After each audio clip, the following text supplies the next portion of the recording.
ભાવનગરમાં વેપારી પાસેથી 50 લાખની ખંડણી માંગતા વેપારી પોલીસ સ્ટેશન પહોંચ્યો।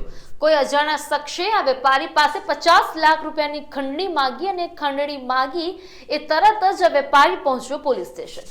પ્રભુદાસ સર્કલ પાસે રહેતા રોઝબ મહેબૂબભાઈ વિરાણી પાસે કોઈ અજાણ્યા શખ્સે 50 લાખની ખંડણીની માંગ કરી।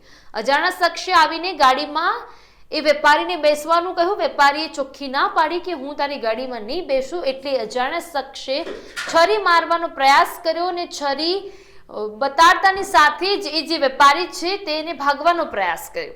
નશો કરી ખંડણી માંગવા આવ્યો હતો એ અજાણ્યો શખ્સ અને પોલીસ ફરિયાદ દાખલ થતા પોલીસ પણ હરકતમાં આવી છે, પરંતુ આ લોકો બેફાડ બન્યા છે। તેમને પોલીસનો પણ ડર નથી અને ખુલ્લેઆમ છરી બતાવીને 50 લાખની ખંડણી માંગી છે, એ પણ એક સામાન્ય વેપારી પાસે।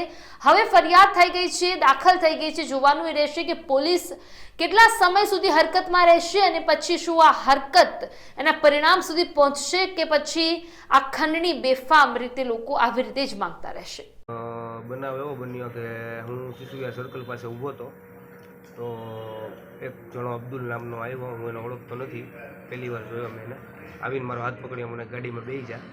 મેં કીધું ભાઈ હું તમને ઓળખતો નથી, ગાડીમાં નથી બેઠો। પરાણે મને ગાડીમાં બેઠાડવાની કોશિશ કરી। મારા ભાઈબંધ એને પકડ્યો કે ભાઈ એવી રીતે તું કોઈને લઈ ન જઈએ। મને કે મારા ભાઈબંધને કે તું એને કહે તો મને પૈસા આપે। મેં કીધું બોલને ભાઈ, એના પૈસા તને દેવાના? કે બહુ મારા પૈસા જોઈએ। કેના પૈસા? ખંડણી જોવે છે મારે। મેં કીધું કેટલા? કે 50 લાખની ખંડણી તારી પાસે જોવે છે। મેં કીધું મારી પાસે થોડા 50 લાખ રૂપિયા છે ને। મેં કીધું ખંડણી કઈ રીતે તું આવી રીતે માંગો છો? તો મને કે વાંધો નહીં, જાતું કે હું ખોળી કાઢી। મારા ભાઈબંધે મને ત્યાંથી ભગાડી દીધો। પછી અમે પાછા એની પાસે ગયા, એક બીજા મિત્રને લઈને, જે એને ઓળખતો હતો ને એને લઈને। તો મારા મિત્ર એને જઈને કીધું કે ભાઈ શું છે ભાઈ, આ માણસ મારો ભાઈબંધ છે, તું જવા દે જે હોય। તો કે નાના મારા પૈસા તો લેવાના જ છે ને। છરી કાઢીને મને મારવા દોડ્યો। નાઇસ પોઈન્ટ સિસુવિહારથી લઈને ઓર્ચિડ ફ્લેટ સુધી મારી પાછળ દોડ્યો છરી લઈને। બે જણા હતા, એક જણો અબ્દુલ હતો અને બીજાને ઓળખતો નથી। બે અજાણ્યા હિસાબ હતા। તમે શેનો બિઝનેસ કરો?